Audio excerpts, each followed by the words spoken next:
Blanchfield might have won the fan support with her wins over Molly McCann, and then of course Jessica Andrade in the recent main event slot of the fight night. But when you look at it for Casey O'Neill, she was that original. She was that one that everybody was all excited about. Casey O'Neill, long-awaited return, just over a year on the shelf. And King Casey's going to be taking on former title challenger Jennifer Maia. And for O'Neill, her last time out, technically she took on a former title challenger. Exactly. Or title fighter in Roxanne Modafferi. Modafferi's retirement fight, Casey O'Neill's coming out party. And in that fight, Casey O'Neill set a UFC flyweight record, women's flyweight record. She went 229 to 120 in significant strikes. And Matt, in that fight, Judge Robert Alexander scored it 29-28 Roxanne Modafferi. I don't know what fight Robert was watching. Not the same one I was. He also scored Vandera Arlovsky for Vandera. He was the only one that scored it that way. But when it does come down to this fight, Matt, Casey O'Neill, I'll put it up there. The story was originally on ESPN, but she's been out for this length of time because of an ACL injury. Now, for O'Neill, she trains out of Extreme Couture with somebody who's had a lot of knee injuries and looked amazing in her comeback fight, and Tatiana Suarez. O'Neill trains also with Taylor Guardado, who I think is up on the poster in the corner when she fought Kayla Harrison, somebody who has a win over Ronda Rousey, is Taylor Guardado as an amateur, and Cheyenne Vlismas over there at Extreme Couture. But for O'Neill, the craziest part about it is she sets that kind of like big time record. It's almost like a Wayne Gretzky points record in the single season, like something you don't think anybody's ever going to touch. 229 significant strikes in a fight is wild.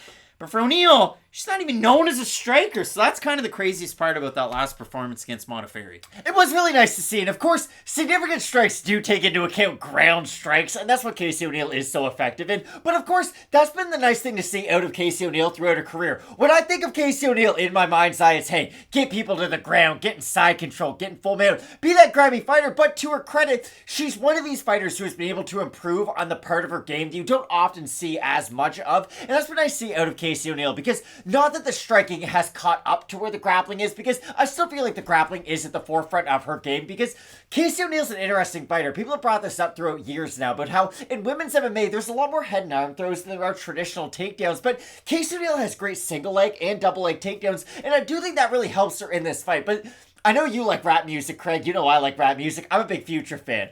My guillotine, drink from Meldazine.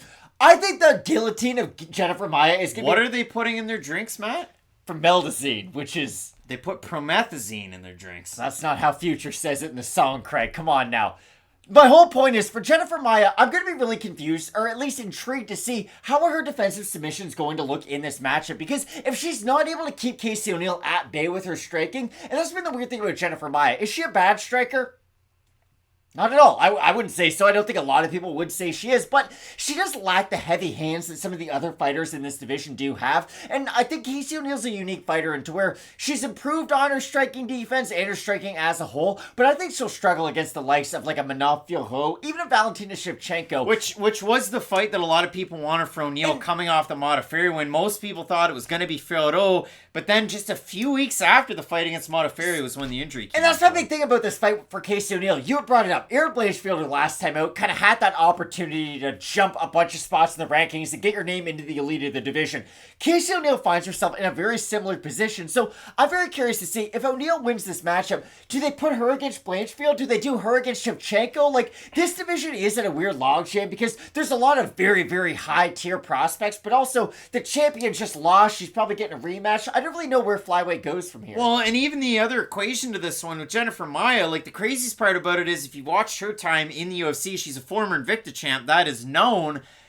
But if you, like, put $1 on every Jennifer Maia fight, and I don't recommend that anybody does, but I'm just saying it this way, she's 5-5 in the UFC. She's been a favorite twice in the UFC. Once against Jessica Ai and once against Roxanne Modafferi. So it's kind of crazy to see. You've been an underdog 8 different times, and you've been able to win out on some of these fights. Maia was an underdog her last time out against a great volume striker, Marina Moroz, and Maia was able to go out there and utilize really good boxing, because what does Jennifer Maia do? Not throw a ton of kicks. She'll throw a leg kick, reset, get back into that really high guard. but that high tie stance just opens up her boxing combinations. So I'll be eager to see if O'Neal's able to go out there and flow in her combinations like she did the last time, because her head didn't move a whole lot. She did kind of dip over to the left quite a bit after combinations and before as well. But O'Neal looked amazing her last time out. She's looked really, really good in the UFC. She's favored in this fight, although she's been out for a very long time. And I mean, even the O'Neal lineage, her dad Cam with Eternal MMA, don't want to make the mistake of calling it the other organization over with Hex.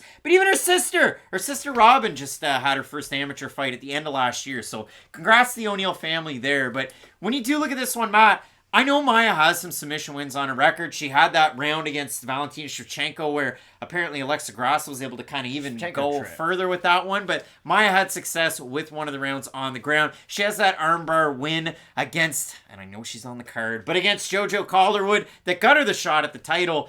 I don't know if Maia has the same ground game as Casey O'Neal. I wasn't necessarily, and I've said it before, sold on O'Neal's ground game coming into the OC because she'd either get taken down and then she'd kind of scramble into a favorable position and win.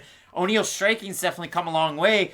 It's just, to me, I know Maia might seem like a tough test in the mind of the fans, and a lot of people might want to go with the young prospect here. I'm kind of hung up on this pick, is what I'm saying. It is a difficult pick because, again, Maia has the defense story of a lot of what O'Neal does. If Maia gets taken down, is she a fish out of water on her back? Not at all. So I do think Maia is going to make this a very interesting fight. And for O'Neal, it would be nice if, she gets the takedown and then gets tested as a defensive grappler from the top position. Because when she does fight the Alexa Grassos of the world, the Aaron Blanchfields of the world, the Valentinas of the world, that's going to be a pretty big part of the game and of the fight. So I think this is a great fight to just figure out how good a fighter like Casey O'Neal is. Now, I will say this, a weird fight to bring her back on off of an ACL surgery, because normally a fight like that, and this is what I don't like with the UFC, I say this all the time. In boxing, people like to discredit kind of warm-up fights, but the good thing about a warm-up fight is, you get that under your belt, you kind of get adjusted to your body, and then we can give you the difficult matchup. I know people love the UFC for this fact, and again, I love it too for this fact, but for O'Neal, if you're in her camp, you probably want her to take not an easy fight by any means. I don't want my words to get misconstrued, but you get the idea. Again, you don't want to take Jennifer Maia next and then kind of figure out how good you are, but I do think her wrestling is going to be a big X factor in this matchup, because for as good of a grappler as Maia is, she has good striking, great jiu-jitsu. It is the wrestling that she can struggle with. Well, when it comes down to it, O'Neal is slightly favored in the matchup. We have a look at the topology votes. Matt, surprised us there. You? I'm going to say over under 80% Casey O'Neal. I think I got my first one wrong the last time out, and I'm a little bit rattled over it. I do have Casey O'Neal, and I think it'll be over. You think it's going to be over? It is over. 932 total votes, 87% O'Neal, 81% by decision, 13% have Jennifer Maia, 82% by decision. I don't vote on topology. I'm in the 13%. I think Jennifer Maia wins a decision in this fight. I think she waltzes around on the outside and lands boxing combinations. Casey O'Neal continues to get better, and even with the injury, she will have gotten better. The men and women at Extreme Couture are incredibly good at sharpening iron.